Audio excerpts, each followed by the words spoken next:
heard you crack open the blue light. Yo, come on in. You guys are here too? Goodbye, empty couch. Hello, standing room only. Labatt takes everything to the power of we. Hi, everybody. Welcome back to another episode of Bobcat Tracks presented by Labatt Blue. My name is Sam Hyman, and the purpose of Bobcat Tracks, if this is your first time with us, is to highlight the student athletes on campus, their journeys both on the field of play and beyond the field of play. You can check us out on our YouTube channel, Ohio Bobcat Studios, for the video version. We're also on Spotify and Apple Podcasts as well. We got a packed show today. As always, I'm joined by my co-host, Tanaya Stevens, and now the one and only Meela Kopp from Field Hockey is our first guest on the show. For this episode, Meela, welcome. Hi, thank you for having me. Yeah, really excited to dive into your journey a little bit, as this is your final go-round here for college, right? Yeah. Currently doing my master's program, but definitely been at OU for a long time. Yeah, that's crazy. How has it been when you think about like your entire, we're going to get into your journey, but if you kind of just summarize it in a couple of sentences, how would you describe your journey at OU? Just a lot of growth. I think I came in here pretty shy, pretty nervous, an overthinker, but I mean, I still am, but So am I. Yeah. As am I. But I've definitely grown in so many areas. I mean, you asked me 4 years ago, I definitely would not be on a podcast right now. But I've kind of increased like my confidence, my ability, like just all areas of myself. I just feel like Allie and my teammates have pushed me into stepping outside my comfort zone, which I'm really excited about. Wow. I mean, Coach Johnstone speaks so highly of you. Literally, I wrote it down because I needed to reiterate it. She absolutely loves you. I just wanted to say that to you, pass that along. Not that she said that to you before. Sure. So you talk about growth, and before we started this, you were talking about like you came on campus during COVID 2020. Yeah.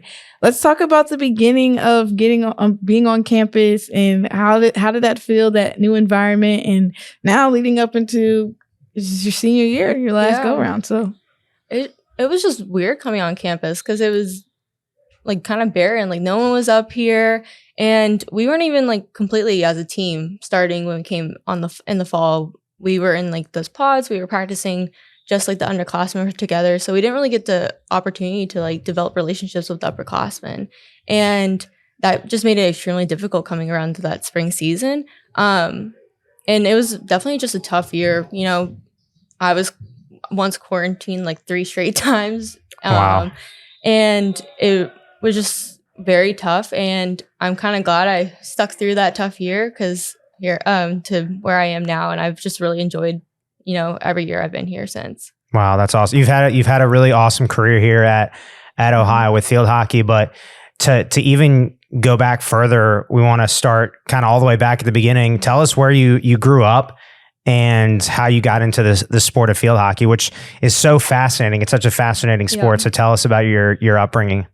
Yeah, I grew up in Louisville, Kentucky, and field hockey in Kentucky isn't that big, but in Louisville there is like that hotbed. And I originally was playing like mini sports, like, you know, the elementary school. Like my dad put me in tennis because that's what he played. Didn't really like that. Did swimming, did soccer.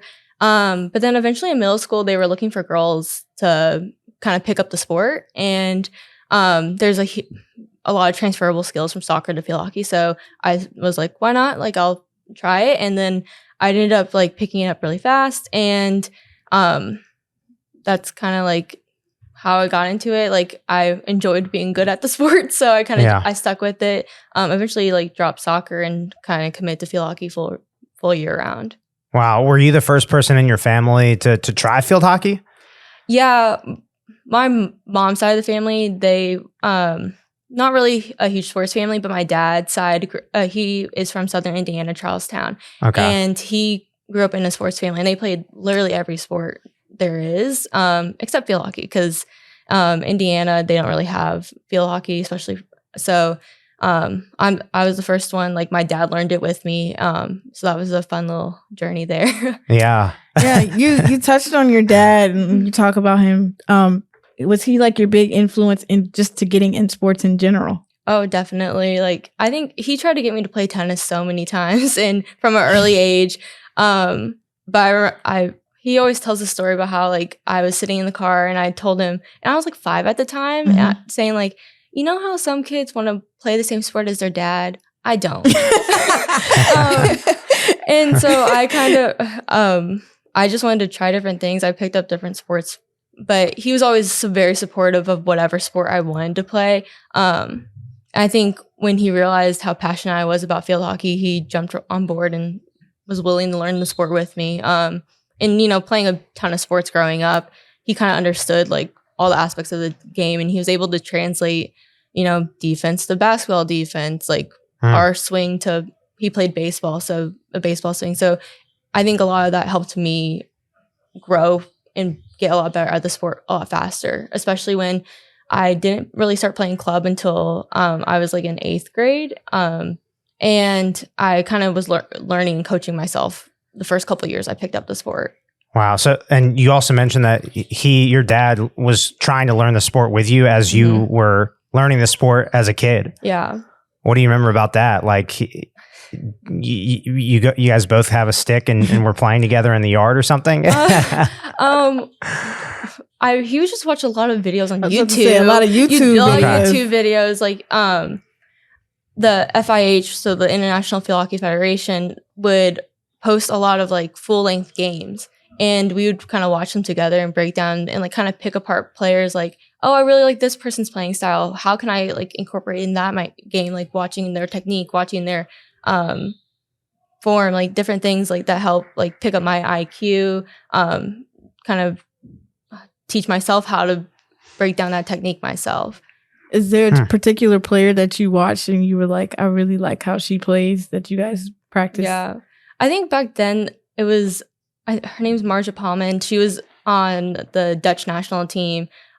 She's retired now, but she was just the top player like in the world. And just like her discipline on the ball, her IQ, like her vision, her patience, that was just all things I really like loved about her game and wanted to incorporate into mine. That's awesome. So were you pretty good at the sport right away, or did it take you a while to get the hang of it? I would say like I thought I was pretty good, and then I played club, and then that's when you kind of like get to play against a lot of really good girls, and I realized, oh, there's a lot of room for improvement. I was definitely one of like the top players like to kind of pick up the sport from like the newcomers back in middle school. But I think because I kind of saw that area of improvement, I knew like where that gap was. That just motivated me even more to get better, and then carry that like motivation through on high school. Wow. High school, DuPont Manual High School. I pronounced that right? Yeah. DuPont Manual High School. And you were we're getting right into it, the valedictorian. Yeah. I deserve one. Meela, you were one of the valedictorians, right? Yeah. Of your high school. So tell us, for people that don't know or need a refresher, what does it mean to be a valedictorian, and how did you accomplish that? Yeah. So valedictorian, essentially for our like state, is anyone with a 4.0 or above. The high school I went to was a magnet school, and we were academically one of the top high school in the state. So we just had a lot of smart kids go there, and I think probably like 80% of our class were valedictorians. We all took like the AP classes that kind of boost your GPA above that 4.0. But it definitely prepared me for college. It was academically very difficult. And then balancing that with field hockey, which was extremely competitive year round, it would definitely help prepare me like for the time management that is being like a D1 athlete. That's insane. What was like the hardest class you took in high school? I'm sure it was an AP course. Yeah. Probably AP calculus or AP statistics. Yeah. Yeah. those AP math classes can get you. I'm really good at algebra. That's about it. Yeah. Do you still know how to take derivatives and stuff like that? Or no, I haven't taken a math class since AP Calc. So. Gotcha. Okay. Been a while. Been a while. No, but that's crazy. And with the valedictorian, you received a gold medal, summa cum laude, for the National Latin 1 exam in 2017. What's that about? How did you get that? Luck. I just, whenever you take like a language at my high school, at the end of the year, you have to take a exam, and then you kind of get based off your score, you can get a gold through a bronze medal. And Latin really isn't a speaking language, right. So I just was able to remember like a lot of the grammar rules, and at that stage of like Latin 1, that's all you really need to know. And I was able to score pretty high on that exam. So you know Latin fluently right now? Or? Absolutely not. No, okay. No. She said she just did good for high school. Coming out of high school, did you know what you wanted to study? Like have a passion for, I want to major in this, or you had no idea? I didn't really have like a clear idea. My parents kind of guided me towards business just because there's a lot of opportunity there. My mom majored in finance and got her MBA. So I think I was kind of like motivated by her and seeing like what she was doing. I kind of made sense for me. So I decided to just kind of enroll in the College of Business and see what I liked there. And like I changed my major within like 3 or 4 times before I settled on what I ended up graduating with. Backing up for a second, when you were coming to the end of your high school career, what was the recruiting process like, and how did Ohio come into the picture? Well, funny enough, like with field hockey, when I was getting recruited, it took place your freshman and sophomore year of high school. Before, like, there's rules now in place where field hockey recruits you're typically committing your junior, senior year. But way back when, I had to start like sending film and emails to college coaches when I was a freshman in high school. And then I eventually committed to Ohio the spring of my sophomore year. But that kind of was a interesting process because every girl is going to take it about a little differently, especially because you're so young. You don't really know what you want out of the college experience. And because of that, my parents really harped on like doing my research. So we took like the list, my dad and I took the list of all the colleges that have a D1 field hockey program, and we kind of just researched like all of them, like based off of like their schedule, their what does their roster look like are they looking for people do they need defenders, where are they located, and then like the size of the school, cost of attendance, like all of those factors. And before I even considered sending emails to coaches. And then with that, it's like sending highlights of games that you played, highlights of skills. And then at the time, I worked with a different, like a kind of like a middle person called In the Zone, and they connected me with Allie. And that's when I was able to, I called Allie, and we've just connected instantly, had a great conversation over the phone. And then I had my visit, and I guess the rest is history. Yeah. I was thinking like at that age, 14 and 15, I'm thinking about when I was a student athlete, I didn't think about getting recruited until end of junior year, beginning of sophomore year. So at age 14, sometimes people are 13 going to be 14. And to think about college is a big deal. Yeah, that's crazy. Like ideally, this was the best time too, though, because then you were like kind of walking into COVID around that time too. Yeah. So it was like the best time for you to get recruited. But thinking about it, like you have to be recruited freshman year of high school, sophomore year of high school, talking to coaches, that's intimidating. So, yeah. But the way you guys did that was great. And how did you feel with the whole recruiting process? Did you think it was overwhelming, or were you guys had a good plan, you and your dad? It was definitely overwhelming at first because there's just so many schools. But then once I started doing research and trying to narrow down what I wanted out of a school, what I wanted out of a coach, what I wanted out of a program, and kind of learning from like my experiences and throughout club and high school, like what type of coaching style do I really fit best with, and that kind of led me towards Allie. So it ended up working out and being for the best. Well, you mentioned this earlier, like right at the beginning when we started taping, that when you got to Ohio, you were a little shy and probably wouldn't have come on a podcast, right? Yeah. So what do you remember kind of about your growth from, like, take us back to that Meela and how she became who she is now, where you are on a podcast and you are like bouncing around campus and well known. So how did that process happen from shy to now, you're confident and all these other things? I would kind of just say like it came down to like timing, I guess. My freshman year, I didn't play much, if at all. Sophomore year, I kind of gained more playing time. And through that, I was still kind of struggling with my confidence. And I kind of had like a mindset shift. And it was like, what is an area that I can really like become a super strength? Like, what does this team need that I can really, like, where do they need me the most? And from my sophomore year to my junior year, we ended up like a lot of girls ended up graduating or leaving. And so we had a very small team. And even though I was just becoming an upperclassman, there was a lot of like a huge room and gap for like someone to step up into like a leadership opportunity.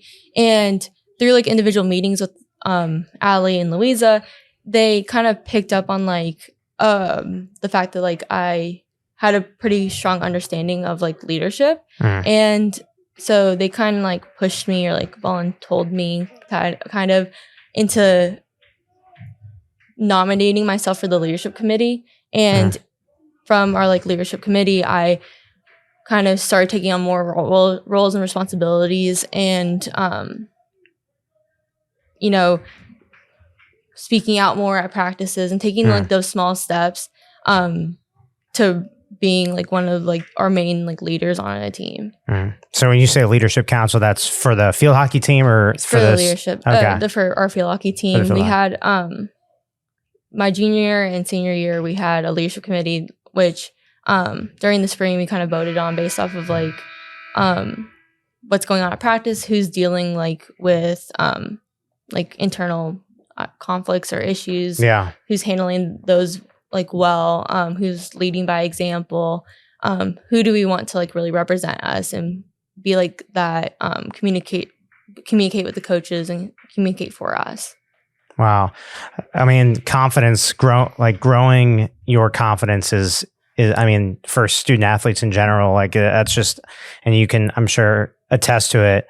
I wasn't a student athlete, but confidence is a lot of what it takes. And so to see that for you is amazing. And the leadership element too, where you talked about how you kind of had a knack for leading.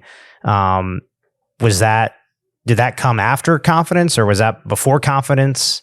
Like when did you, cause you said like you had a pretty strong knack to lead, but maybe needed to break through in the confidence realm.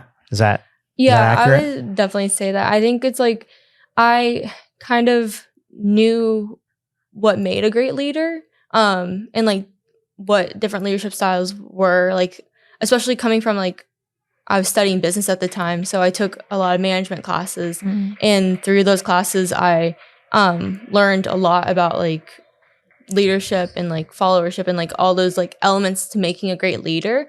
But it was more about like putting that into action, and I was able to kind of like trial it through our team, because we were like in that growing phase, so there was more room to like experiment and really try different things and kind of find my own leadership style in it. And then once it like started to like take and I was getting like a lot of good feedback from my teammates, from my coaches, I think that's kind of when confidence came in, like, hey, like I actually am like a pretty good leader. Yeah. What does your leadership style look like? Give us some insight on that. Yeah. I would say I am a bit more of a leader by example. I'm still you're not the loudest person in our group. But I do find myself doing a lot more work behind the scenes. Like whether that's communicating with the coaches or observing our team, seeing reading people's like emotions, observing like dynamics on the team, like, and picking up on those things. And like if I notice someone's having a down day, like going over, hey, how are you doing? Really making sure I'm checking in with everyone on the team.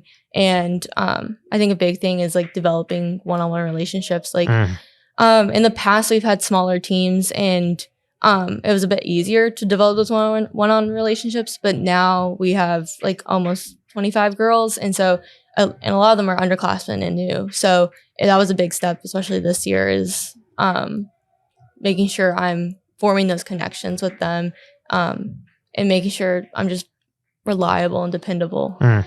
You know, I was thinking about how I always noticed back then when I was practicing and stuff, the connect, like how connected the field hockey team is.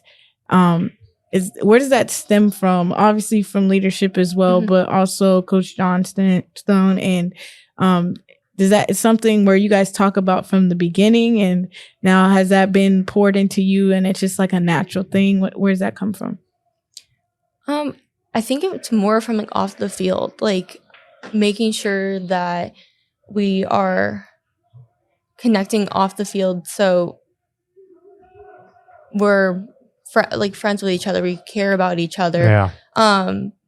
And I think when you're able to form those connections and people are able to realize like you actually care about them as like a human being before they are an athlete, that helps your connection on the field. So when you're giving feedback, when you're holding them accountable, when you're playing together, you know that you're playing out of their best interest, out of everyone's best interest. Well, I love a lot of things that you've said. The word observe, that is a powerful word. It takes a lot of skill to be able to observe and notice this is happening here. Let's maybe adjust that, or this is happening over here in practice. Let's continue to do that, like, and relate that to your coaches. I think that is a really great skill to have. So, like you said, it doesn't necessarily have to always be like vocally expressing and yelling. Like you're kind of, like you said, lead by example. And when you do speak, even if it's not like super loud and crazy, like some people, Yeah. which is a good thing. I mean, that's another good way to lead, but like there's multiple ways to lead. And, Exactly. and you clearly have, is your, we talked about your dad a little bit. Is he similar type of leadership style as you, or is it a little bit different? It's a little bit different. I think he would say his leadership when he was an athlete was probably more like mine. But now, like working like the corporate world, he has kind of shifted and is a bit more outspoken, is more like that vocal leader. But he kind of just has emphasized to me like the importance of like kind of being able to change your leadership style to the different versions of teams that you have, to kind of like fit that piece of the puzzle. So one thing that's great about our team this year is we do have a ton of leaders and different leadership styles that kind of build off of each other. And I think that's something that's really great about our senior class, especially Noah, Mare, Macy, Bodie. We all lead in very different ways, but we're able to kind of pick up on different areas, and we all have our super strengths. And so that kind of lends itself towards us being a more like united class. Yeah. I also love the one-on-one connection piece that you mentioned as well. Like that's also something that, like, relationships is everything. And when you're able to relate to people, everybody's different, and connect with them, that is also very powerful. Is that something you've always been able to do, is like relate with people from different backgrounds or just different interests, even though you're on the same team? Like, is that something you've always had a strong skill set with is creating relationships? Not really. I think that's something I've kind of have learned to do throughout my time here. I think back in high school, I didn't really care about those relationships. I just cared about like the results of the game, and I didn't really care about the damage I did to, those one-on-one relationships. But my dad kind of like pulled me aside and was like, this is actually very important. And he kind of drew me this whole picture about like pair relationships and how like even in like a chain, like the weakest link, especially with those pair relationships, can be a detriment to the team. And I really took that to heart, and I worked to repair a lot of those relationships because I didn't want to like leave burning any bridges. And I think that's kind of the mentality I had coming into OU, was making sure that I was like the best teammate I could be and was like on good terms and with everyone. Like, I think it was really important for me, especially this last year, making sure that, like, I think a lot of times with sports, like what stats you leave behind, how many goals you scored, how many defensive saves, kind of masks like what legacy you want to leave behind. But I think for me, I wanted to make sure that I was going to be remembered as like the best teammate I could have been when I leave here versus like the best player. That's mic drop. Yeah. I was saying that says a lot about how you just understand that you're more than an athlete at the end of the day, that you can take away from the fact that, I'm an amazing athlete. I do well for, this organization for field hockey, but I also want to be able to be a teammate, be reliable, be somebody that people can go to. And that doesn't just stop at being Ohio University's field hockey player, but that goes for forever. So kudos to you for acknowledging that. It's great. Yeah. So as we come to the end here, because I know you got a busy schedule and everything like that, just reflecting on your time at Ohio, it's not over yet. It's not over yet. But tell us about like the highest high with field hockey, and also if you're comfortable sharing a low moment and how you battled through that as well when it comes to field hockey and being a field hockey student athlete at Ohio. So highest high, lowest low, if you want to share those and how you kind of handled both of them. I think highest high, I think beating a Big Ten team back-to-back years. Last year we beat Indiana. This year we beat Michigan State, both in overtime. So they were unreal. They were just great games. I think, especially because they're games like we go into them. I felt like I don't want to say this, but we didn't really go in thinking like we're definitely winning this game. Like it was definitely up for grabs, and we had to really work for it and work together, and work for one another. And I think that those wins were a result of like our teamwork and our passion and our commitment to like the program and to each other. And I think the lowest low, I think unfortunately the past couple of years I've kind of struggled with like a back injury, and that just has made playing the sport a lot more difficult, and especially with field hockey because you're constantly low, and so having back issues isn't very fun. And it kind of just tampers with like your mentality, like because you're not playing the way that you used to. And I think I was in a very low spot, especially with my back, and I actually took most of the spring off to kind of like heal, and that really allowed me to like heal mentally too with the sport and develop like a better relationship, to where like coming into this season it wasn't really about what I'm going to do on the field, is more about like staying healthy, and pretty happy with how it's gone so far. That is amazing. I appreciate you sharing that, and that's definitely something that I'm sure younger people that are about to be student athletes here at Ohio or are currently, everybody kind of deals with something, whether it is the student part or the athlete part. But I guess, what advice would you share from what you've learned from that experience of how to deal with something like that mentally. A lot of it sometimes is talking to people. That's what a team is, right? You got people to go to, you got coaches to go to. So what kind of advice would you share of what you learned from that experience? I think my advice would be just like making sure that the injury doesn't define you. I think for me, it was really difficult because I was like, I feel like I'm off, like I'm not playing how I used to. And the injury was kind of attributing to that, but making sure that I'm not letting the injury kind of define who I am and define who I was as an athlete. But then also another point would be advocating for yourself. Once I kind of realized like what was aggravating my back, and I kind of took the steps to doing like physical therapy, rehab, like taking extra time to do those things, and kind of advocating for myself, like to my coaches, like, hey, like I'm not feeling the best, like I probably need to take today off, or I need to do modifications here and there kind of to stay healthy. And they were completely on board with that. And I think that was extremely helpful. That's great.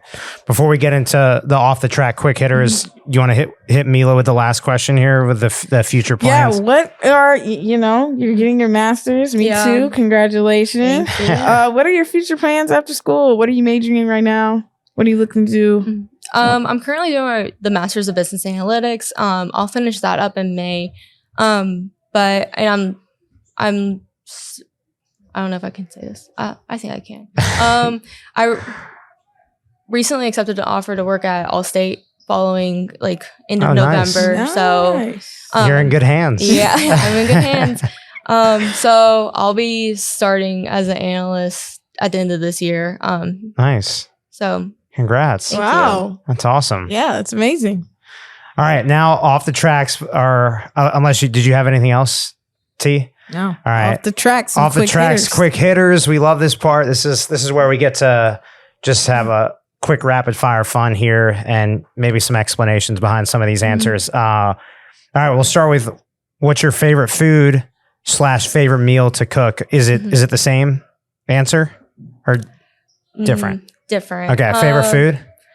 My favorite food is sushi. My favorite meal to cook though is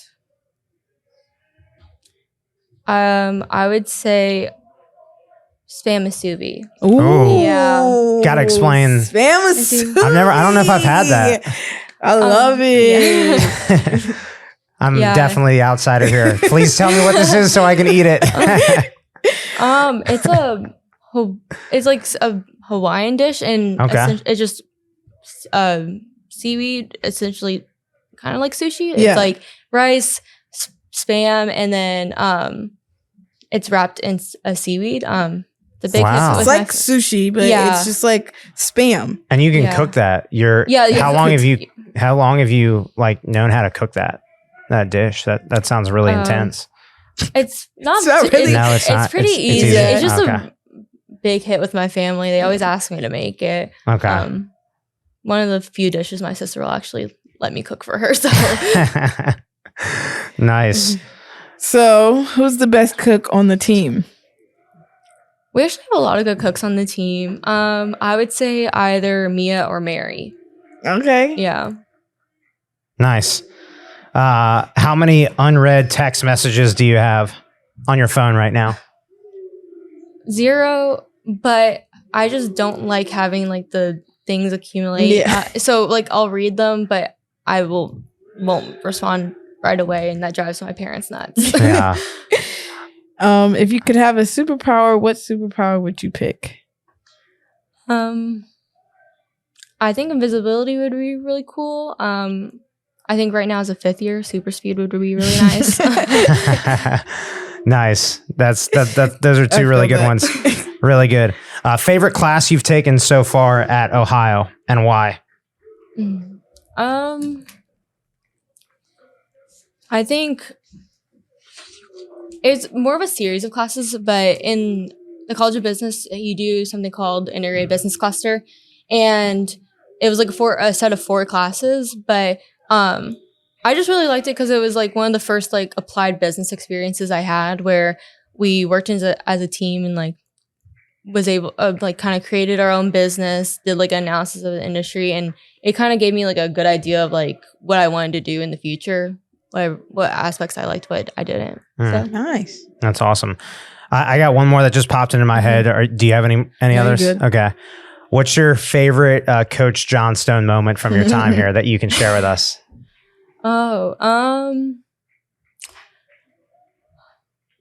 There's so many, but the first thing that comes to mind is we were doing some type of drill and the ball was kind of rolling, and both of us immediately in sync started like shoving our stick like we were curling to kind of like get the ball moving. Yeah. And we just did it in sync, and we both like turned to each other and laughed, and I don't know.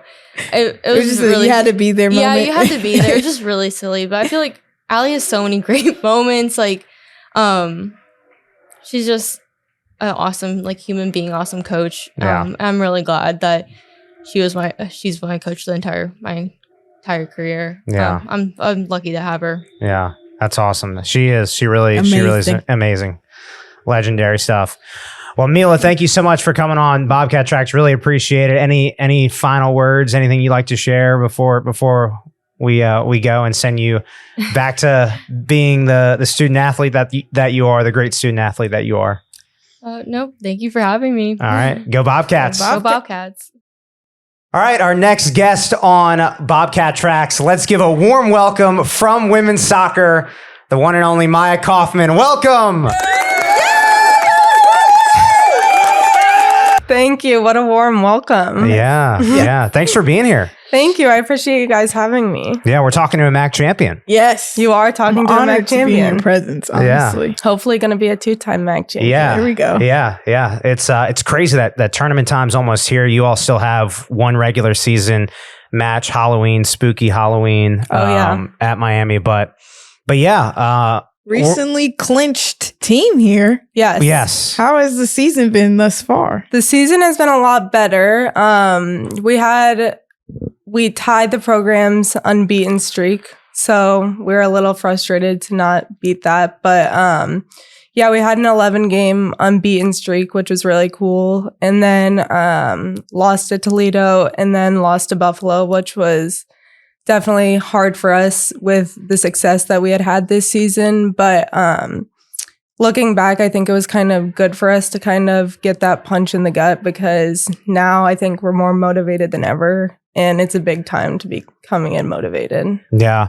We're going to talk about your journey going all the way back to, you grew up, where you grew up, things like that. But what is the difference between last year's team and this year's team at this point in the season last year and at this point in the season this year? What is there a difference, or is it pretty much the same type of team? I think there's a lot of similarities, but one of the main differences that we talk about is last year, Aaron had to kind of give us a lot of pep talks and stuff like that to kind of bring the motivation. But this year, he even says that he's like, I don't even feel like I need to be doing any of that stuff with you guys because you're such an intrinsically like motivated team. And even like in those 2 games that we had lost, like I think all of us, that doubt started to creep in, but we just kind of picked ourselves up and we're like, we're not going to let this get in the way of the goals we have for ourselves this season.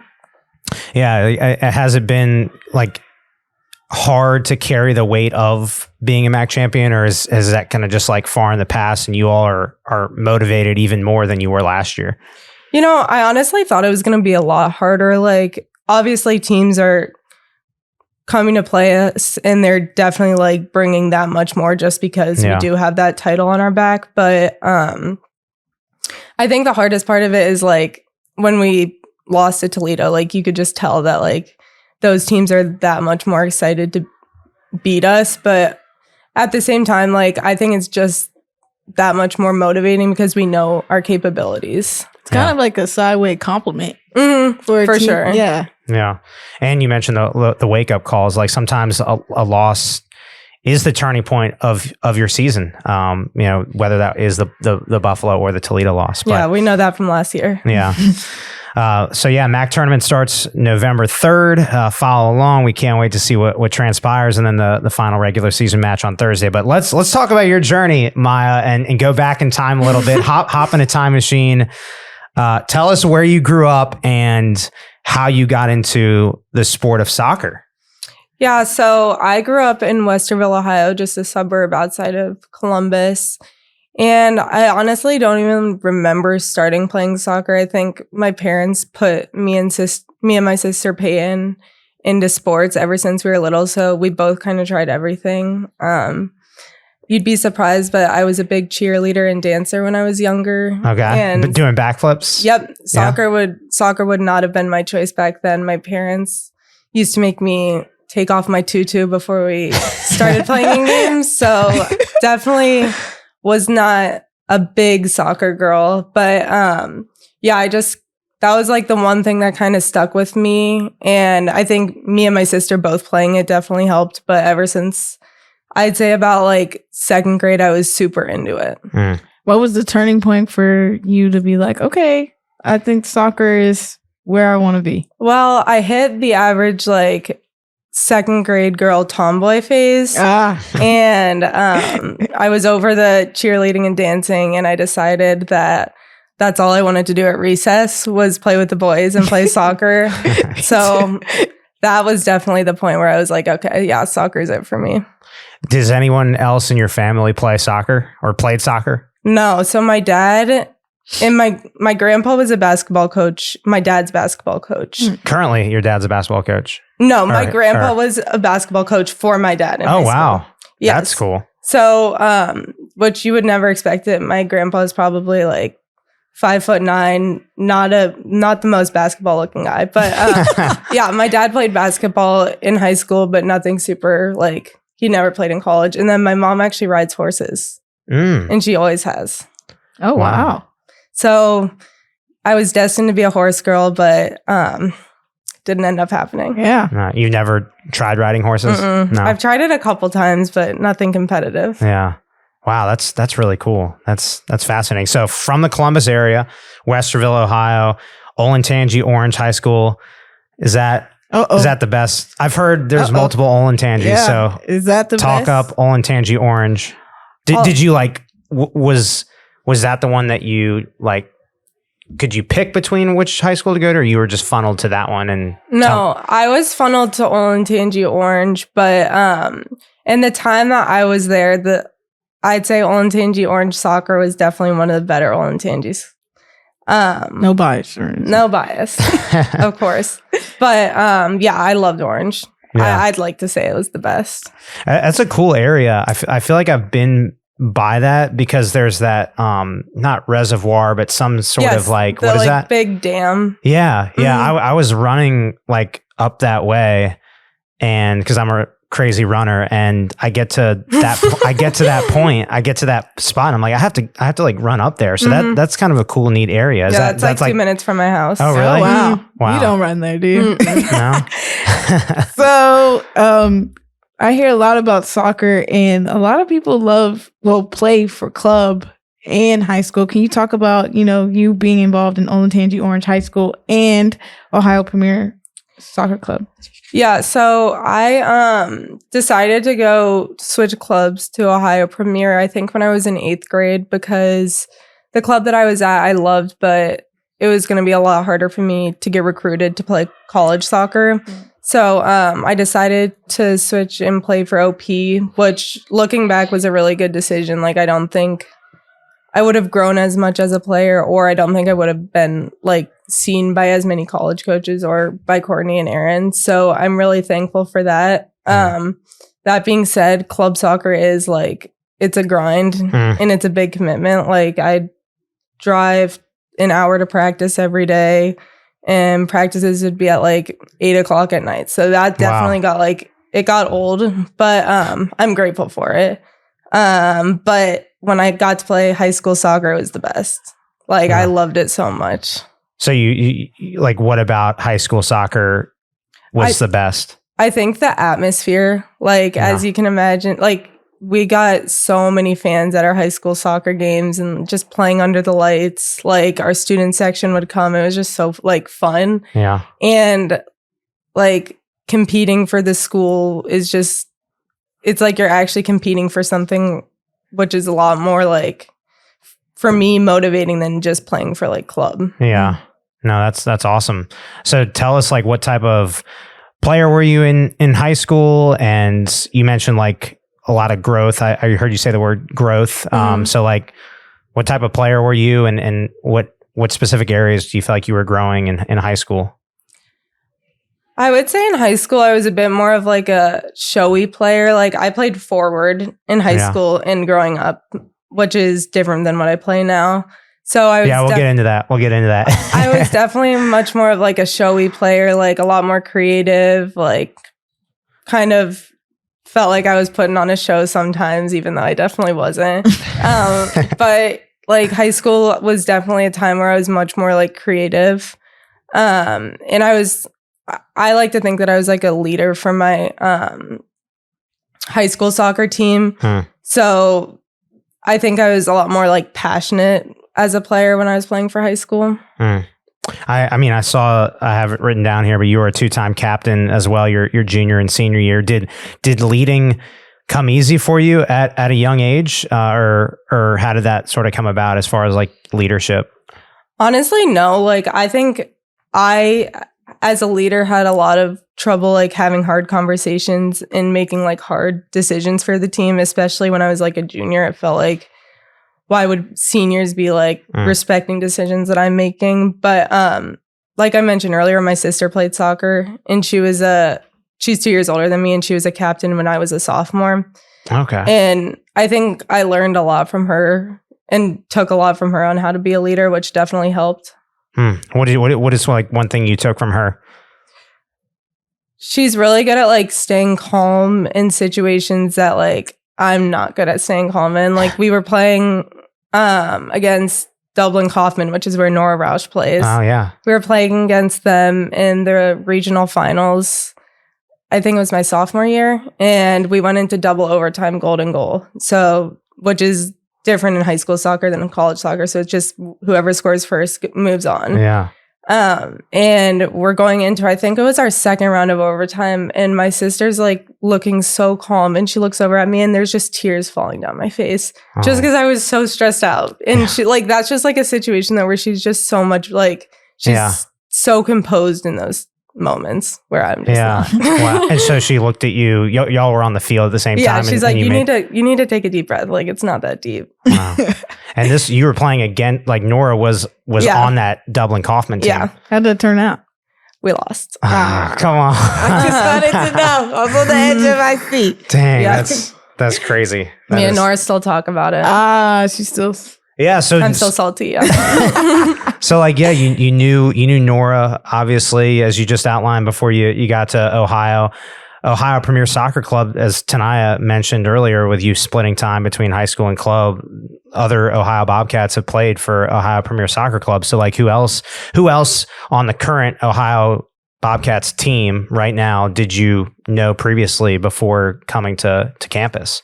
Yeah, so right when I went over to play for OP when I was in 8th grade, Riley Menzel had already been playing for OP, and Nora Rausch had already been playing.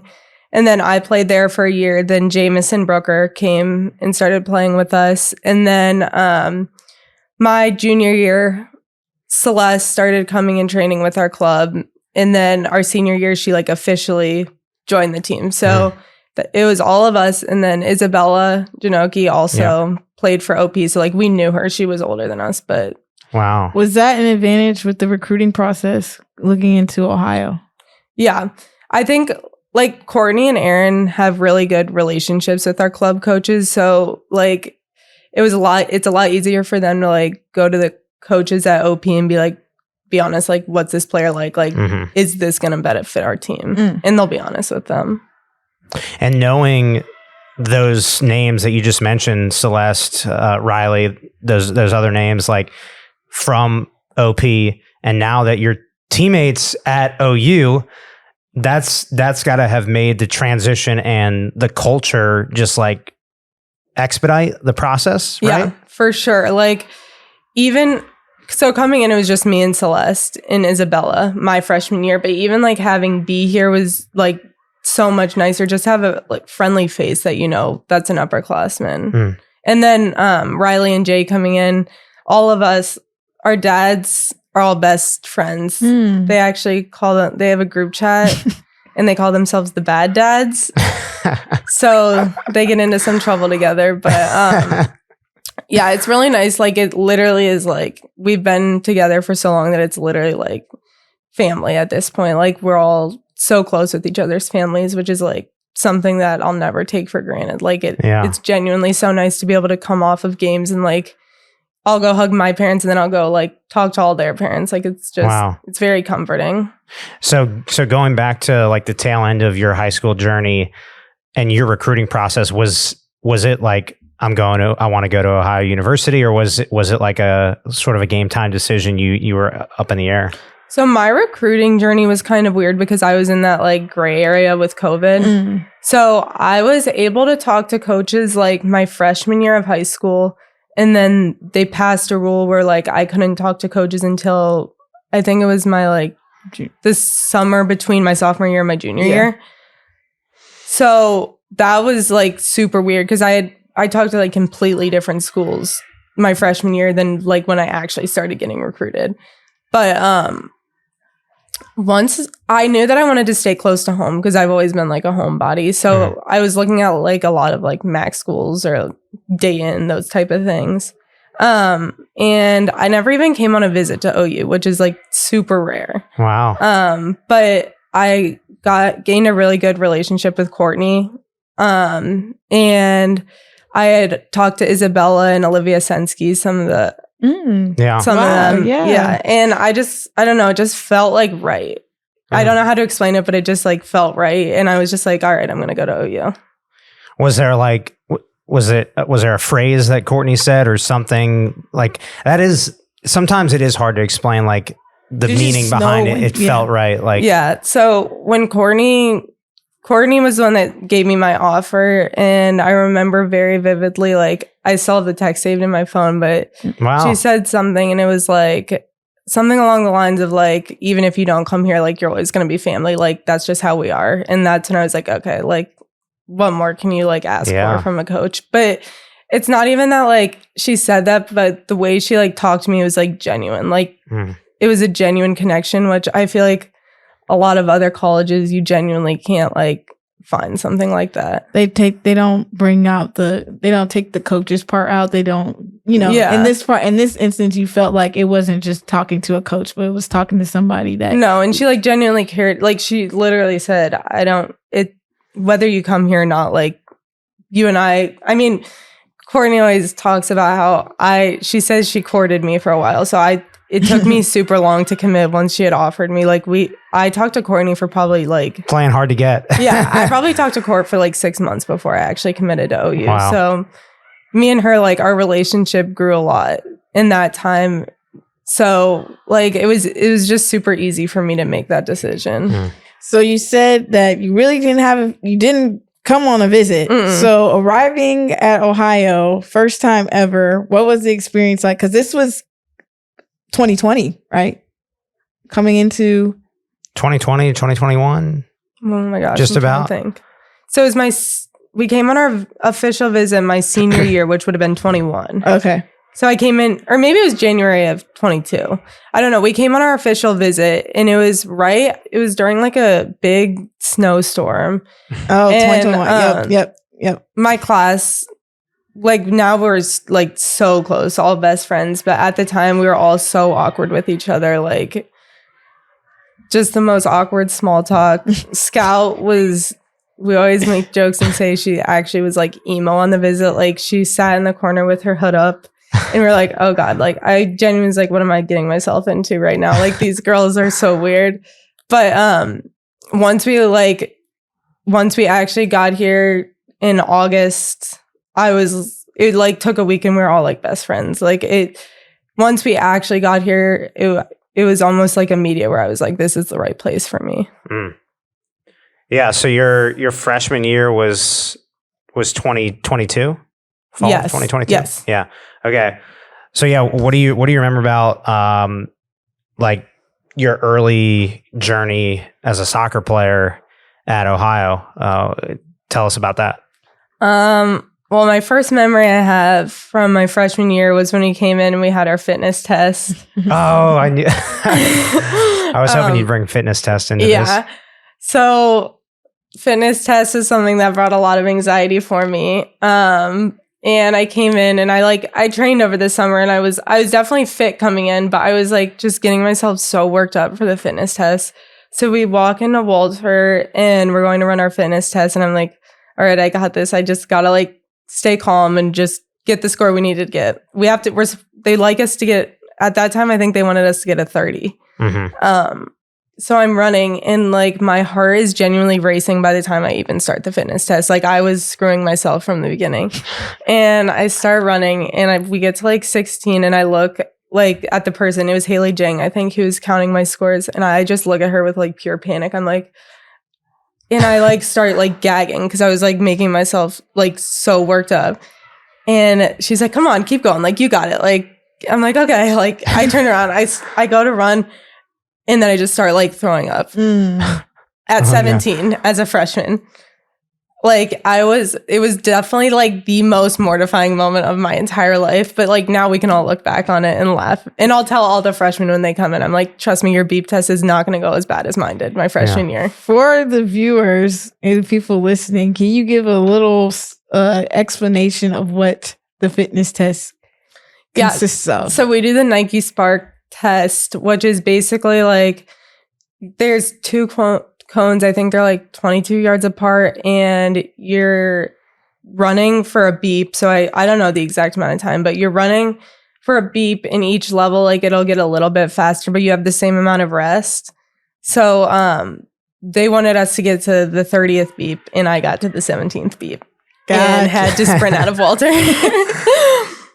But now we're better now. Yes. Yeah, and still get just as nervous for it every year. I mean, I don't know how Ellie Greenwell does it. Ellie. Yeah, I won't even. Somebody else was like pretty darn good this year. Literally, I think it was Riley. Yes, Riley, Sonia, like everyone does so good. Yeah, not my thing. Mm-mm. So your transition, student athlete, D1, college, Ohio. Was it hard to transition and into the student athlete lifestyle, or was it an easy transition for you? Honestly, the actual academic part of it wasn't like that bad for me. I've always been like a pretty good student. Something that was like really hard for me to transfer into was like I'm already a very like anxious person when it comes to soccer. Like I get very like worked up before games and stuff like that, and I didn't expect it to be like that much more for a college game. So it was definitely hard, like getting into the playing consistently every Thursday and every Sunday. Like I would, especially my freshman year, like I'd get so nervous for games and it felt like that was like, it kind of like consumes you when you're in season because you're literally playing like Thursday, Sunday. But honestly, like getting through like your freshman season and like even your first couple of games in your freshman season, like I definitely started to like loosen up and kind of just get into the grind of it. Like once you start going, you're going. So it's fine. Who helped you like battle those nerves, or was it your internal dialogue? I think I definitely talked to Courtney a lot about it because she had already known how much, like I would say I'm a mental player, or at least I was back then. So like she could see me go into a game and within the first 10 minutes, she's like, why are you playing nervous? Like just play. It's just soccer. And she definitely helped me get through that. But even just like all our teammates, like no matter who you talk to and what they say, like everybody is going to get nervous before a game. And it's just like, I feel like all of us being there for each other, especially even this season, like coming off a MAC championship, like the nerves are always going to be there, but it's like just getting through and like going in confidently and not letting those nerves affect your confidence. I think that was huge for me. That is a big balance because it's like anytime anybody steps into the spotlight of any profession or anything related to competing in front of an audience. That's the other thing. Competing in front of an audience, like, if you're not nervous, do you care? Yeah, exactly. Like, You're reading my mind. Yeah. For sure. So that's good you have that, even though it stinks in the process, but to have that, it understands that you want to be there and you want to do good for yourself and for your team. Yeah, So- and having that good like balance between good nerves and like nerves that are going to affect like how you play, I think is big. Right. Yeah. So obviously the adjustment coming from a freshman, high school to college, academically, you said you were cool, but there's also another adjustment that you had to do because you said your position in high school was a forward, and then you get here and now you're changing to a center back. How was that? Yeah, so I came in and I was my freshman year. I think my first game I was playing, my first couple of games I still played outside forward, which is what I played like my entire life. And then I don't know what happened, and they decided to put me as an outside back, and it ended up just like working out really well for me, and it was a position that I liked. And it was I think I had like more fun playing there because there wasn't that like pressure of like you need to score goals. So I think that position was like a lot easier for me to transition into. And then we switched our formation after my freshman year into a 3-5-2. So there was no longer like outside backs, and a lot of our outside backs went into that like wing back role that like Rayanne, Devers, all them are playing right now. Work rate's crazy for a wing back. That's why I'm at the center back. No. Ella Devers was like, I'm still trying to figure out how to. No, we all talk about, like, literally all of us are like, wing back is the worst position on the field without a doubt. Like, it is just, it's a lot of work for sometimes not as much like recognition as you would expect. But I definitely, my sophomore year, I really like struggled getting comfortable in that role, especially like I struggled with confidence a lot in that role because a lot of it is like getting assists and like getting crosses in the box, and I just was really struggling with like having the confidence to like take people on and whatnot. So I struggled in that position. And then spring of my sophomore year, we lost like Ella Bianco, a couple of center backs that were always playing it in practice, and then I kind of stepped into the center back role just in like practices and stuff. And it's definitely like I loved the position right when I started playing it, and it was working out, and then I played it all spring. And I talked to the coaches at the end of my spring season. I was like, I'm going to go home and play for a summer team. Like, do you want me to keep playing this position? Like, do you actually see a future with me in this position? Aaron was like, yeah, like go home, play center back, play wing back, like just play whatever you can. Just come back and like be ready to play. This is this past summer leading into the season. So this is coming into this season. And then I came in this season and I just like played, like I don't think I even practiced as a wing back once. Like I just started going into the center back role. Wow. And you're playing alongside Nora, who you talked about earlier. You played against Olentangy Orange, Dublin Kaufman, that battle. Maia Solis, Quentin, Sarah. I may be missing a few others, but like what's that kind of that dynamic like with all of you there, kind of rotating in and out with that center back position? Yeah, I think it's so fun to play with them, and they're all like such good players that it's almost like a lot of the time they make me look good. Like I'll always say Nora makes me look good on defense because like I miss something and she's right there to clean it up, which is like super nice. And I think our back line has, especially like I'm just going to include Celeste in this too because she plays a huge role in this too. Like there's a lot of trust, and I don't know if that comes with like us. I mean, we've all played together.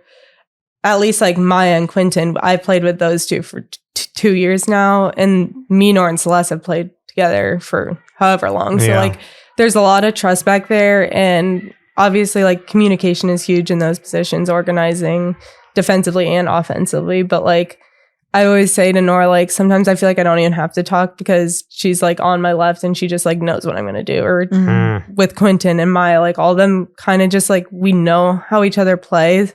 And we all play very differently, but like I think having that understanding between each other, especially like with Celeste, like it's so big. And I think that's led us to be pretty successful defensively this year. Just having that trust with each other and kind of that confidence. That's great. Yeah. You're playing with your club team. I suggest you just stick together for college. Yeah. Yeah, no, that's awesome. Just a couple more.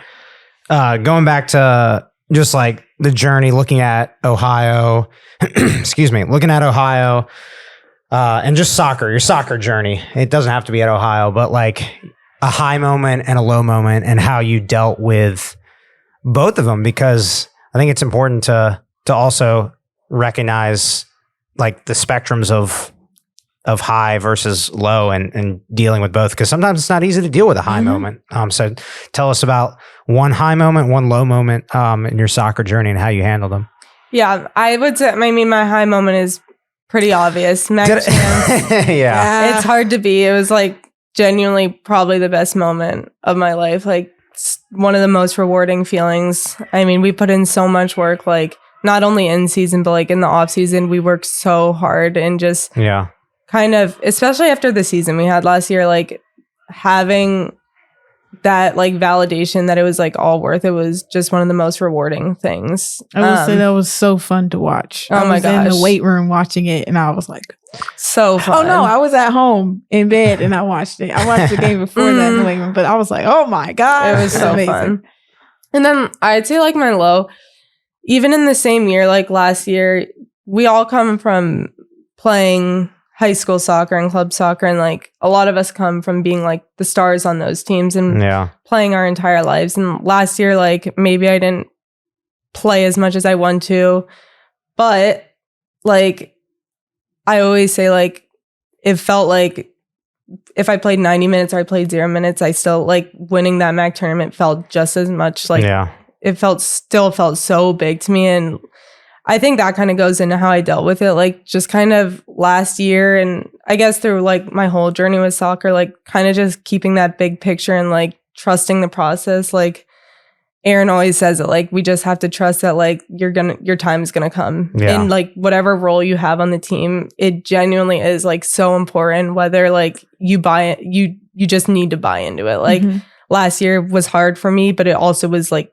my highest moment of all of soccer. So like kind of just trusting that like I was important to the team in the role that I played, like, and I genuinely trusted that last year. And I think remembering that like made it just as much like important to me as it would if I played every minute last year. Yeah. Well, that kind of leads me into into the last question before we hit the off the tracks segment with some quick hitters. Like you talked about a little bit last season and a little bit this season. What have you learned about yourself the most since you've been here at OU?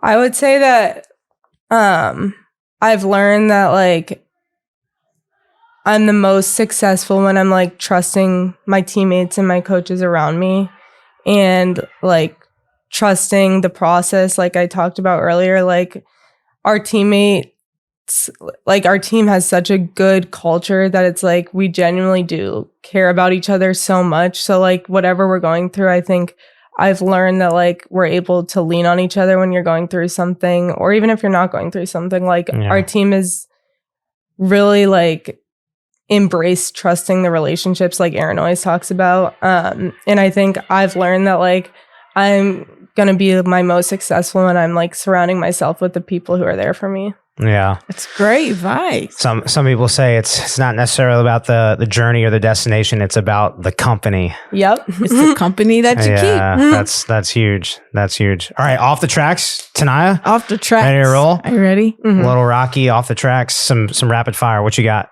Your favorite food? Noodles. Some type of pasta. Okay. Favorite meal to cook? Is it that or is it something else? I'm not the best chef. So I'll say my favorite meal to cook, I'll say like spaghetti. I call my like I'm not the best chef either. I call myself an athletic cook. Mm-hmm. You know, yeah, I'll say that too. You just cook for the means of an athlete. Yeah. Pasta, chicken, and rice. I thought that was like you do jumping jacks before you start cooking. No, I'm like an athletic cook. I still haven't gotten to the point where I'm able to cook raw chicken though, so I'm still using pre-cooked frozen chicken. Okay. I'm hoping to get there by the end of this semester. You got it. You got it. Yeah. Thank you. All right. Well, speaking of cooks, who's the best cook on the team in your eyes? Oh, that's hard.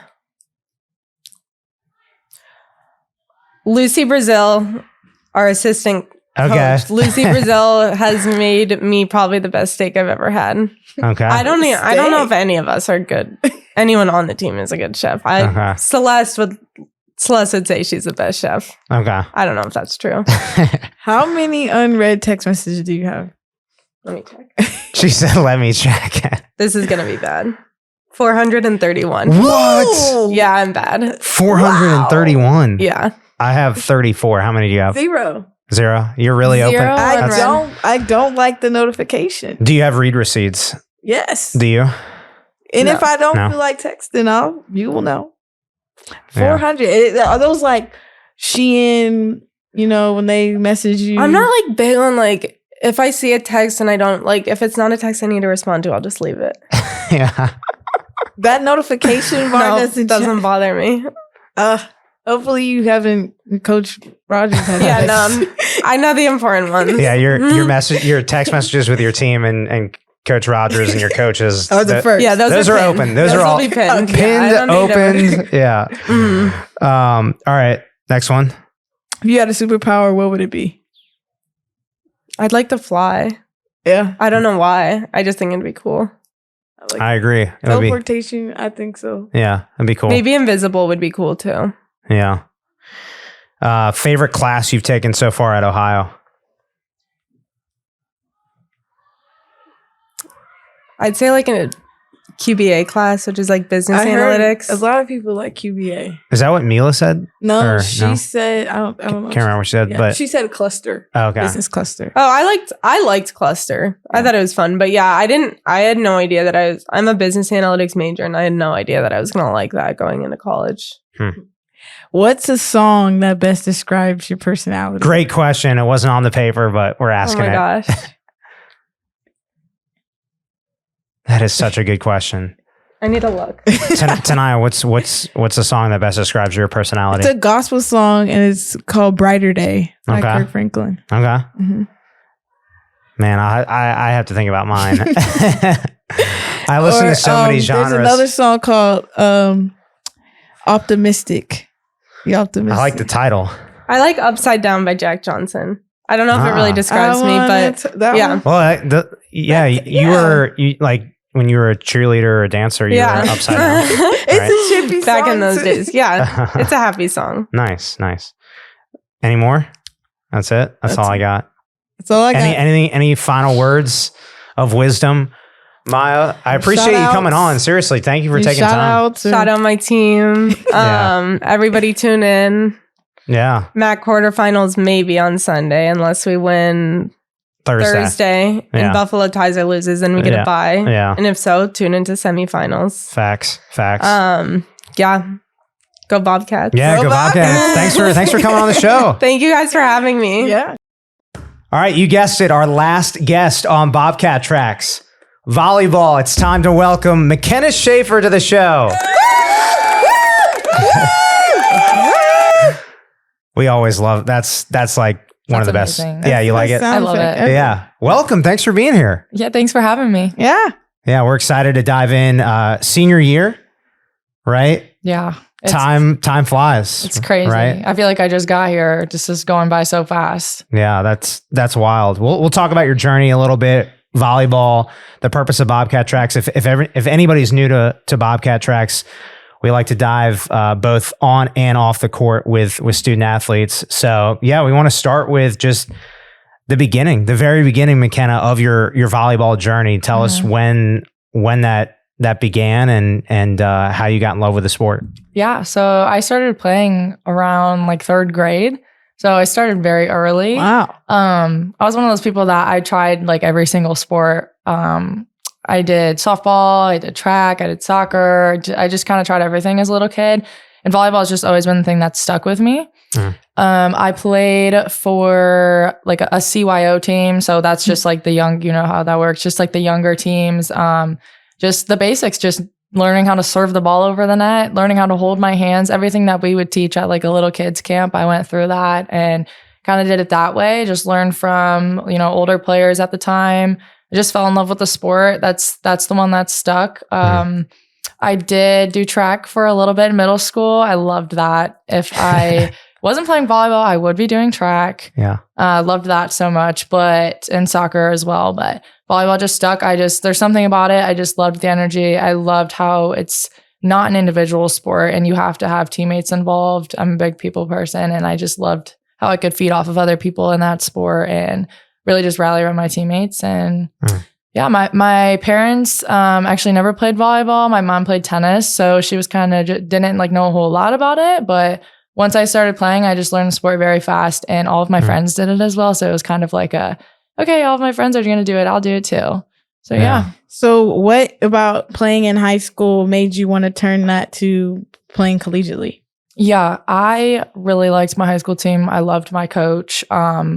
We just had a really, really good culture and it was just a really great experience for me. So when I did play club, so there's high school volleyball, but there's also club volleyball. I played at Cleveland Volleyball Company, which is basically if you do want to play in college, you most likely have to be playing club because they don't really scout high school.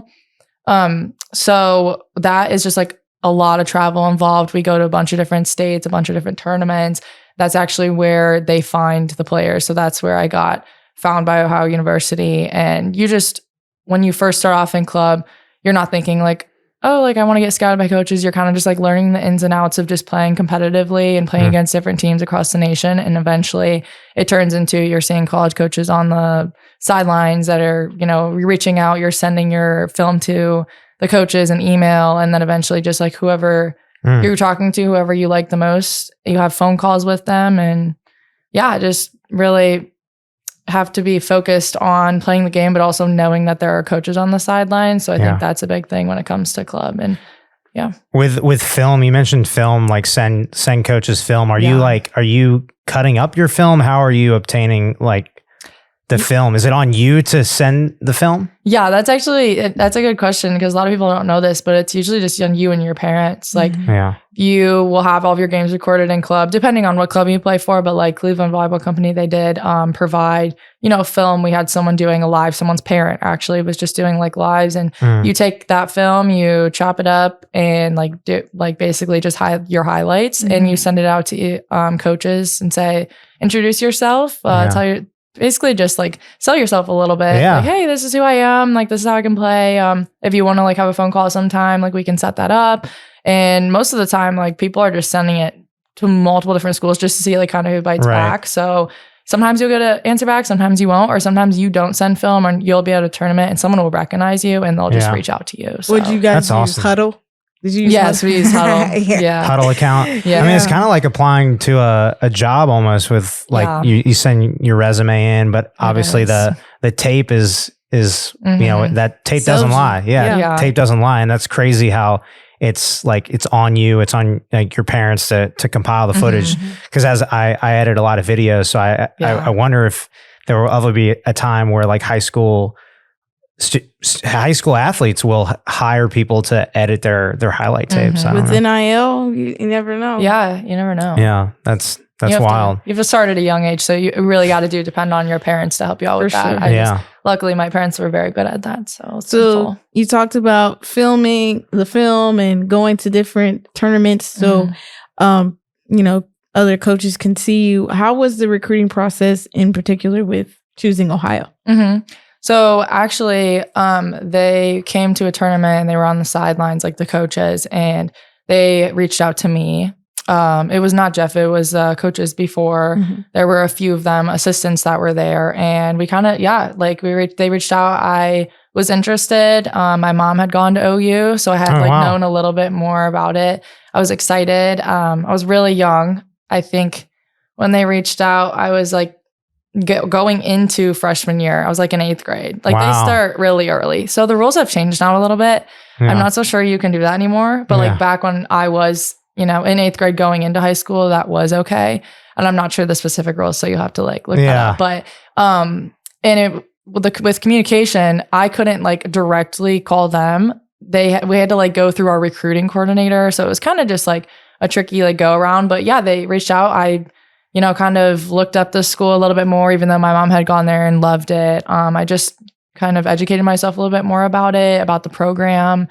And we just kept talking, me and the OU coach at the time. And I met the assistants and saw them at tournaments. And yeah, I ended up committing. They were actually, so how it works is, a lot of girls will get lots of different offers. Yeah. I was so young. OU was actually my first offer, and I just said yes because I was really excited. I was a freshman in high school when I accepted to come to OU and play volleyball. So you verbally committed. Yes, so, it was a verbal commitment. I didn't even bet it on campus when I said yes. I don't know. I just had this feeling. I just knew that this was the place for me. This is where I wanted to be. My mom, I really trusted her, and she said she loved it, and it was a good school. Also for me, it's only like 3 hours and 10 minutes from home. So it wasn't too close, but it wasn't too far. Right. It was a good middle ground. And yeah, so that's kind of how that happened with OU. So you mentioned that when you were talking to coaches, it wasn't Coach Carlston at the time. So when you got on campus, was it Coach Carlston? Yeah, it's actually funny though. I met him. He recruited me. Him and his assistant recruited me at Ohio State when he was the coach at Ohio State. So I had met him there with my parents up in his office, like at a camp. Like before I committed to OU, I actually split it up. I went like a few days at the OSU volleyball camp, and then I did a few days at the OU camp, kind of just like filling out both. They were looking at a lot more people at OSU, and OU was a little bit more like they were leaning towards me a little bit more. And OSU, Big Ten, MAC, so very, very different there. But I did go to camp and I did meet Jeff, which is crazy. We always talk about how it's so full circle, and he doesn't remember it very well because he had so many people coming to camps and like meeting people. But yeah, he did. Like his assistant did reach out and say like, why don't you come down to camp and we'll give you a campus tour. And I went with my parents. And so I actually met Jeff before he was even my coach. And then I found out when I got here, there was no coach. We was just kind of depending on like Maggie and the seniors, and Rodney was still here. So kind of just depending on that a little bit. And summer is mostly by ourselves. So we were kind of running it. Well, the seniors were, I was a freshman, so I was running it. But and then eventually, like Jeff came in, and I was like, "Oh, I know him." So yeah, that's kind of how it worked out for me. But I was recruited by Dean, the old coach. Wow, that's really fascinating, really unique. And you mentioned how like your first offer, Ohio, verbally committed. Did other offers come at you and you deflected them? Like, nope. Like I'm staying with Ohio. Yeah, there was a few, like right after there was a few other schools that reached out. But at that time, eventually, once you commit, I don't know exactly how it works, but like my parents helped me with it. You put it in a system where like when they do look up your name next, will say committed. So that's when they kind of like drop off and they're like, okay, we'll go to a different girl. So it like through the club, it'll be like known. So I did get like a little bit of attention right after, just because like no one, we're still figuring it out with like putting it in the system. But pretty quickly, got some others, and then I was like, I'm going to Ohio. So yeah, you stuck with it. You had that in your mind, like basically all through high school, like that, like it was kind of planned. It wasn't like a last second decision or anything. No, I basically was training for Ohio my whole entire high school career. Look at her. That's so cool. That's really cool. Training and position wise, were you still playing on the right side, or what was your position? Yeah, I actually did a little bit of middle my freshman year of high school. I came as a freshman, was on varsity, and that's what they needed was a middle. So I did that for a little bit. Not my favorite, but I was tall, and usually they just throw tall girls in the middle. And then kind of transitioned, I think towards the end of that year, or maybe like the very beginning of my sophomore year, to the right side, and did more pin, like outside right side. And then from there, it's just right side just stuck. And then the first year I came to OU, they actually had me as a middle. Because we had Caitlin and Liz, and we didn't have a lot of other middles. So I kind of just needed to step into whatever role I needed to do. So I did a little bit of middle for freshman year, and then sophomore year, I just went back to being pin, and that's what I've been ever since. Yeah. Other than location of where the opposite is and the outside, like what is the difference between the two? Like you said, you preferred right side, but for people that maybe just be the casual volleyball fan watching, like somebody that's on one pin and somebody's on the other pin, like what's the difference, or is there a difference for you? Yeah, there definitely is. When you're swinging on the outside, you kind of have a better view of the court just from when you're taking your approach, you can just really see everything really well. And when you're on the right side, it's a little bit more difficult. But if you're really training on right side, it's not, it doesn't really make that much of a difference. Also on off blocker, like when you're getting up and I don't know how to explain off blocker to you guys, but there's a person hitting on outside and I'm a right side and I'm going to like cover pass. Right. The setter being in your way a little bit, like on the right side versus on the outside, you kind of just have, like, it's just you don't really have anyone to like worry about when you're trying to get back and approach into your position. But those are just little things like those. Yeah, it's not like a huge difference, but once you like are training on the specific side, it's not that big of a difference. Yeah. So if like you were to go to the outside, you definitely would know because you train on the right side. Yeah. Interesting. Mm-hmm. Interesting. Yeah.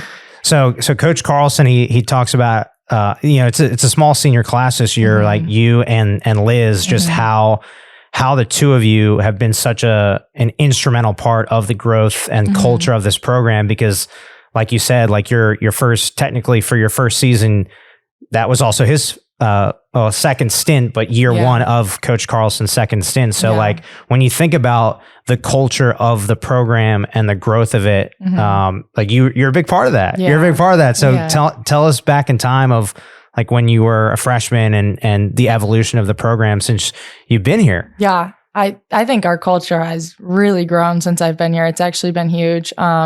He's definitely been a big part of that because when I first got here, it was a good team. Like we were close. Immediately the seniors were nice. It was like Maggie, Emily Walsh, like all of those girls, and they made the freshman class, like our class, feel very welcomed. But he did a good job at once he came in, making sure we were doing things outside of volleyball, like a lot of team bondings, and like we would go on retreat and do things like that. And it's really important to have a coach that makes us do those things so that we're getting to know each other a little bit better on a deeper level, because it's hard when you're on a court with like strangers and, just connecting. So I think that he was a huge part of the culture. And then also just like the leaders that I've had on this team from freshman year to now, like the seniors really take into consideration that we are going to make culture a big thing on our team. And that's important because when our culture is good, our play is good. And so, I think just that really just comes from the coach. And then also like our seniors just really knowing that culture is an important thing. And we need to put that also like with the other things, like technical things on the court also like comes with culture. So Coach Carlson did tell me one time our culture, meaning the volleyball team, our culture is our superpower. I love that. That quote really hit home, and I'm sure it resonates with you as well. It does. You hear that often? Yes. Like your motto. Yeah. And we talk about often too, like not every team has the culture that we have. So we need to be super thankful for that because sometimes you look at teams and you won't be able to tell, but like, someone may know someone where it's like, oh yeah, like, we get into arguments or we don't really like each other or whatever. Like that's never really been the case with our team. If there is anything, it's like solved in like a minute. Yeah. And we're all really good at communication. Yeah. Good. And the honest feedback too. I remember that was another thing that like Kenzie had mentioned to me, Steve, also like at the beginning of this season, but even last year when I was here is like the honest feedback, having the tight relationships that you all have where like, even when it's not, going well on the court, for example, like you're able to really open up, be vulnerable with each other and talk through that. And also kind of do the same thing during the high moments as well. Yeah. Which I think is big. Communication's key. Yeah. We're definitely big on that, like being honest with each other. Cause that can be hard, but the coaches have done a good job at like making sure we all know, like if someone's saying something to you, like, hey, you need to get that ball up, or that's coming from a place of love. And that's coming from a place of like, I just want to make you a better person and not, I'm trying to tear you down. Right. Yeah, exactly. So beyond the athlete, what else have you seen yourself growing? Not just the athletic part, but if you were a part of any organizations. Yeah, here at OU. Yeah, for sure. So 2 organizations that stick out the most are Morgan's Message. Put the sound on for that one. Which is where I met T. I mean, I kind of know you a little bit, but that's where, I really met you. And Athletes in Action has been huge too. My old roommate Caroline got me involved with that. She was really big in that organization, and I'm really happy that I kind of took a part of that because I met a lot of people through there, and also just helped me grow in my faith and continue with that, which is huge for me. And Morgan's message has been awesome because, you know, since I've been here, like, nothing has been perfect. Like, I have struggled mentally. And I think being a part of that is something bigger than yourself, and seeing that like other athletes are, you know, struggling too in moments really helped me out. So those two organizations specifically have helped me grow a lot, and just being involved, you know, I think doing things outside of volleyball is good for your mental health, because if you're just doing your sport all the time, you know, that can be a lot. So yeah.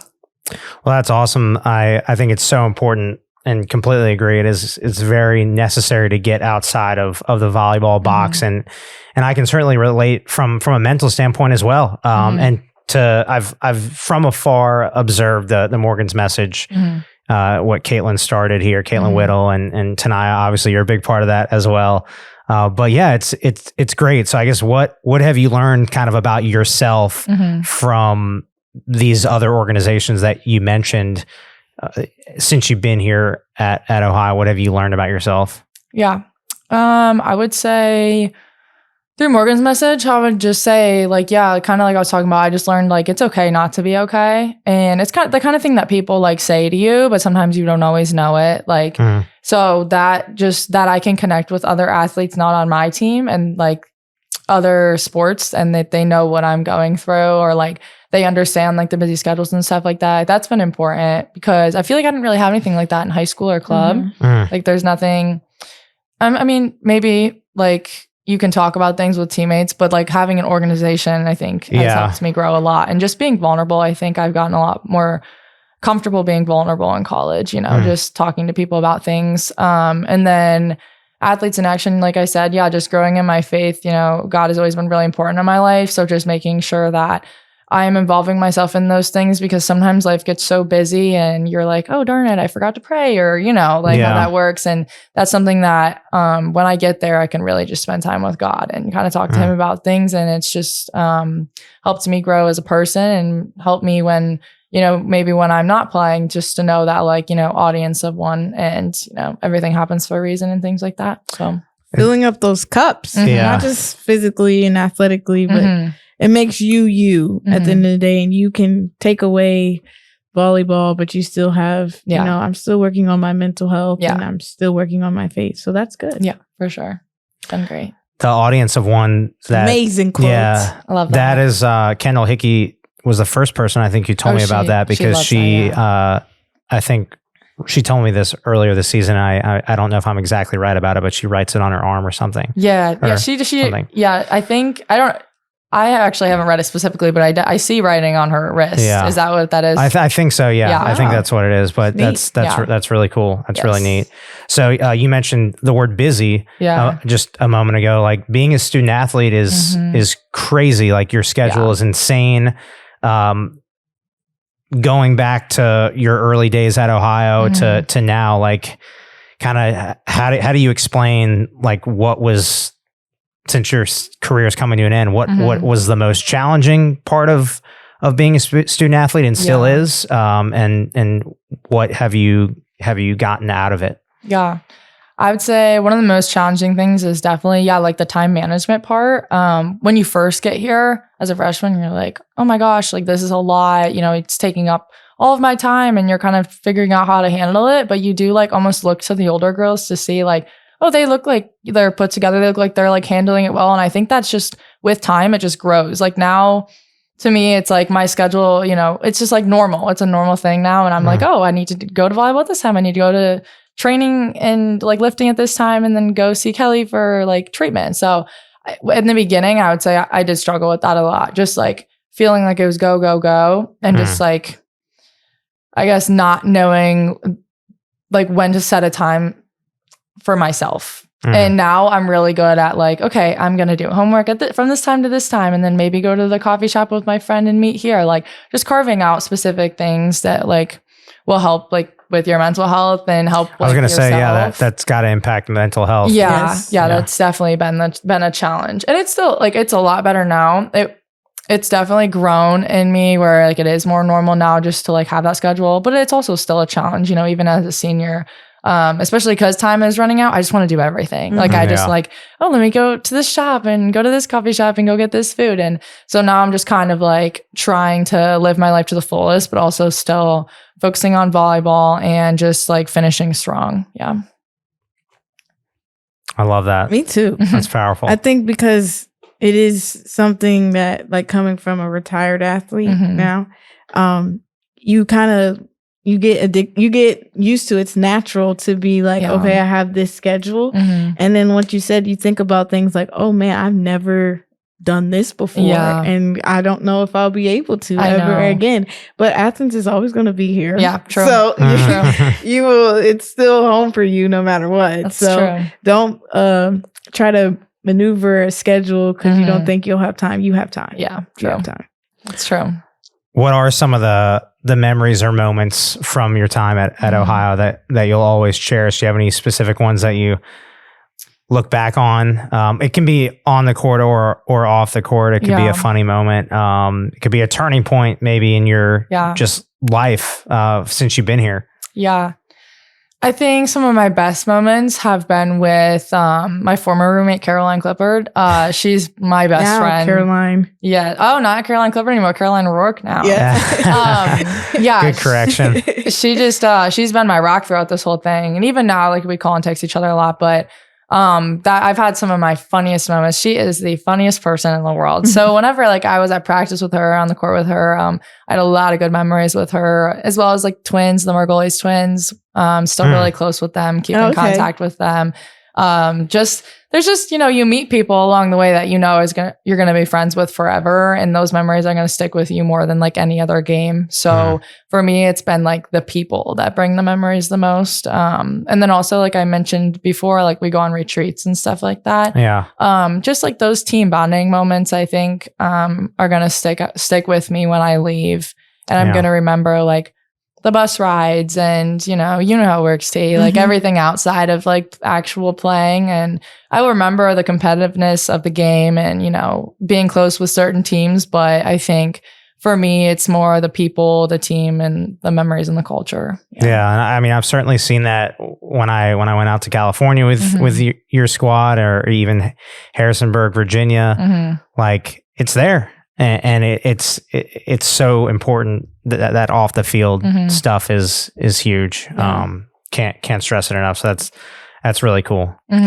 So what advice, looking back and thinking about little Makenna and how she's all grown up, what advice would you give to incoming freshmen about being an athlete, student athlete? Yeah, I would say just keep pushing and don't give up, because there's going to be times where you do really want to give up. I know I've gone through waves of like, can I really do this? It's getting hard, or like you're not getting as much playing time as you want, and it might not be exactly how you envisioned it, but it's always going to be worth it in the end. And as long as you can look back and say you did your very best and you did everything that you could with the people that you loved, like it's going to be worth it. And so, just that, I know that's like a basic one, but just don't give up, like keep pushing, just keep going, and enjoy it throughout the ride. Try not to take it too seriously. Really enjoy it, and days go by very fast. So I do appreciate the times, even when you're tired. Appreciate those times when you're tired at practice or you're mad at your coaches or whatever. Just appreciate that, because you're not going to get that back. Yeah. It's funny. I actually saw something that Dwayne Wade's son said like a couple of days ago, and it hit me. Like the quote is like, enjoy the traffic. Like when you're stuck, like even when it's tough, like just stay present.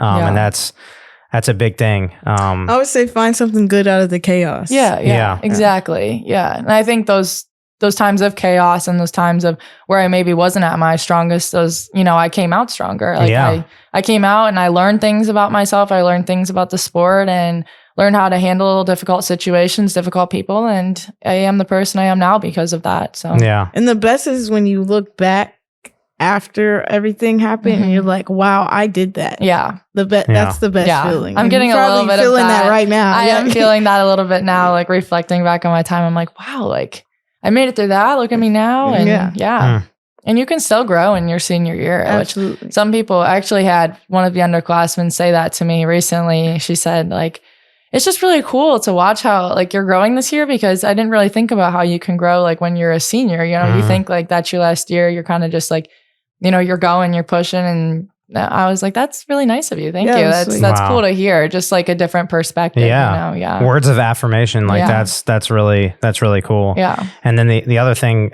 you said, it was like, can I do this? Like you have that inner dialogue. What's your best piece of advice of how to approach like when you question yourself, whether it's on or off the court? I would say it may be different for other people, but connecting with someone, connecting with your teammates, just staying present with your teammates. Like I know that when something's wrong with me, like I love to talk things out. Like I can't keep it in. If I keep it in, it bothers me. And some people are different. I've met girls on the team who throughout the past years who like they don't really like talking about it with other people. They kind of just like to like individually just like need some alone time or need to talk to like Michelle about it or whatever. But I'm like an outward person, so I like to talk to my teammates about what's going on, and usually just like they help me out if I'm in a spot and be like, hey, like we got this, we're in this together. And that's always something that's helped me. Love that. Love that.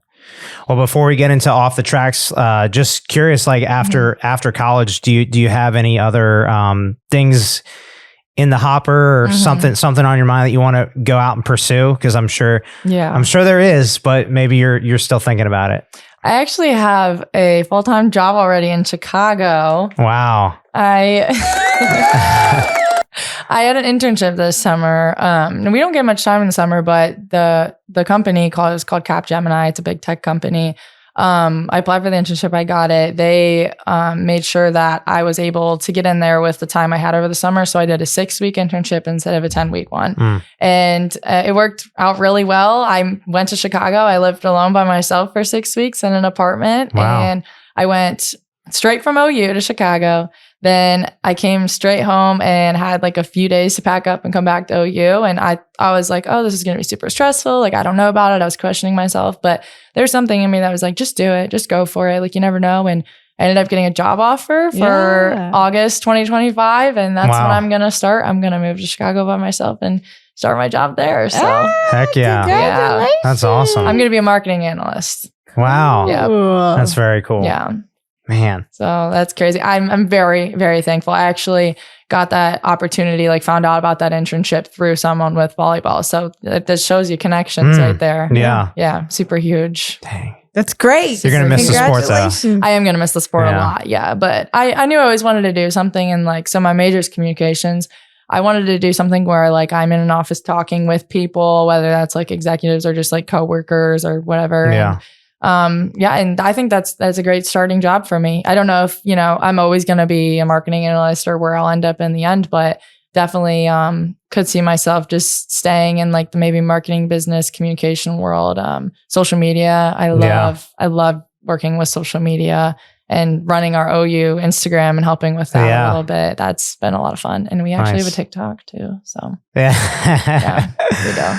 Love that. Good plug. Good plug. Anything else before off the tracks, Tanaya? No. You got anything?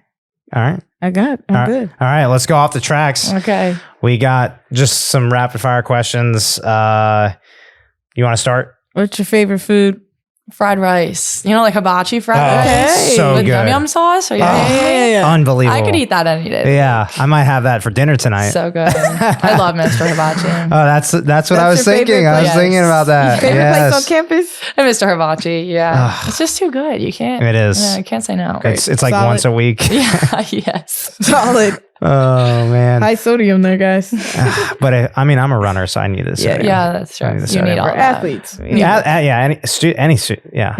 Yeah, but I am gonna miss eating like that because it's like you're not working out as much post grad. The hype. Well, maybe I will. Yeah. You never know. You'll miss it. Yeah. How many unread text messages do you have? So actually 0. I like always open my text messages. Like I know people who have like I have 30. have like 400. I have 30. Crazy. Well, Maia Kaufman, who's also a guest on this episode.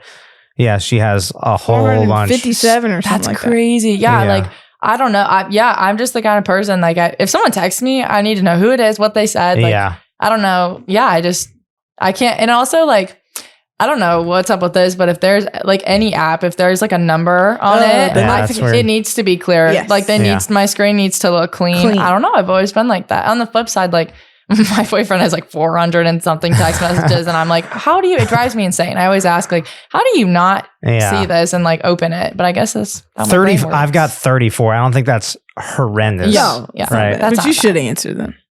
Or at least, like, it's they're all some of them are like ads and stuff, or like the elections. But that doesn't like bother you. Like you don't need to like clear that out. I know it drives me insane. I might clear it out after this. It drives me nuts. Yes, thank you. I don't know. I guess there's just like A and B type people. Yeah. This is how it works. Go ahead, Sam. I don't know. If you had a superpower, what superpower would you pick? Maybe like, I don't know. Maybe like invisibility. We've heard that a lot. Everybody's like that. I don't know. Or now you see me, now you don't.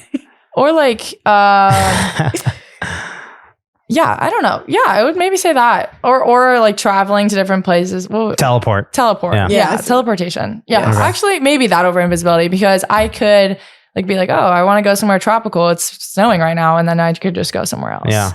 Yeah, maybe that. I feel like they all have their positives and negatives. I would say invisibility because I'm nosy. I just want to like know what's going on. So I could just be anywhere at any time. Yeah. And then teleport to just any location because I love traveling. Yeah. So that would be amazing. Yeah. I had one that just popped in my head. Go ahead. Would you rather read people's minds or know what people think about you? Ooh. I don't know if I would want to know what people think about me. I certainly don't, because that drives me insane mentally, especially. I really don't care what people think of me. I want to read your mind. See, I need that. Yeah, I need that too. The only person I care about is God. Yeah, as you should. But it's hard. You know, we should have that mindset, but yeah, it's hard to block I would that out. say, read people's minds, just not like maybe like not specifically what they're thinking about me. Yeah. You never know. I mean, it would be nice. Like, then you would be like, oh yeah, that's my real friend, you know? Yeah. But sometimes, I think it's just in the social media age, like it's so interesting because if you follow people on like, Twitter, Instagram, you're clicking through stories, and then like you happen to see that person in person, you could address like, hey, I saw you were, working at this place. Like, how was that? Right. Where there's pros to it where it can be a conversation starter and it can be nice, but then there's also like things where like you're consuming that and it doesn't give you the energy or drive to like reach out and check in on people because you're seeing it already. You're seeing how they're doing. Right. Social media is definitely. So it's like, that's an interesting dynamic with knowing what people then can perceive based on what you put out. Like, all right, if I know what people think of me, then that's going to drive me insane. Yeah, true. But I liked your answer the best. Too. Yeah. You I need to take some of that. Yeah. She's grounded in herself. She doesn't care. Yeah. It is what it is. It is what it is. Yeah. Favorite class you've taken at Ohio? There's been a lot of good classes. I don't know. Specifically, I like a lot of classes where I can engage with other people. So this is like not going to be a popular answer, but I did not mind public speaking. Like having to take that. Just like, just hearing other people, what they have to say, like what they want to talk about. I thought it was just a cool class. And I know like a lot of people have a fear of talking in front of people. I do not at all. I can talk in front of people all day. So I like that. Like an interviewing class I did take, it was pretty cool. Communications classes, I will say, they're actually like fun, like they make sure that everyone's engaged. I have a ton of friends. Like I have like a friend group that I just met through all my comms classes. So I've liked my major a lot. So there's a few here and there, but any class where I'm like put in a group and I have to kind of like interact with other people. Yeah. You could interview us. We could flip it around. Yeah. Anytime. That's true. I don't think Sam has been interviewed yet, so. That's true. I have. Well, not here, I don't think. All right. I got one. But you got one more? Yeah. Favorite Halloween costume that you've ever had? That's a great question. That is a really good question. Okay. One year, my mom and I were Raggedy Ann. I was really little, and it was just cute to look back on pictures. Like, I just thought that was really cute of us that we like matched. We like wore the same exact thing, except obviously like I don't even know how old I was. I was probably like 8 or something like that. Yeah. But just looking back at pictures, I was like, Mom, that was so cute of us. You know what I mean? So matching with your mom. So yeah, I would say that because that's something stood out to me. I've also been like a ladybug and a lot of different things. Yeah. Nice. Yeah. Love that. Yeah. Anything else? No? Any final words of wisdom or thoughts? Anything? Floor is yours. Last piece of anything before we let you go and get back to your busy schedule. Maybe come out for senior night against Buffalo on Saturday, November 8th, if I'm correct. Yes, I think it was November 8th. And support Liz and I. Yeah, that would be really cool. Yeah, Liz, that's so cool, the two of you. Yeah, I'm so glad she stayed. Again, Coach Carlson just talked about at the beginning of the season, it's ingrained in me just like how instrumental you and Liz, shout out to Liz. Shout out to Liz. Shout out Liz, love you. For, continuing and growing culture, both on and off the court. That's awesome. Yeah. So yeah. It's been huge to have our stay. It's been really, really nice. So. Yeah. All right. Well, that does it for this November edition of Bobcat Tracks. Is going to drop in the month of November. So we can't wait for everyone to check it out on our YouTube channel, Ohio Bobcat Studios, Spotify, Apple, wherever you get your podcasts. 5-star review, comment, like, do all the things. Do it all. Makenna, thanks so much. Seriously, really appreciate it. Thank you guys for having me. We heard you crack open a blue light. Yo, come on in. You guys are here too? Goodbye, empty couch. Hello, standing room only. Labatt takes everything to the power of we.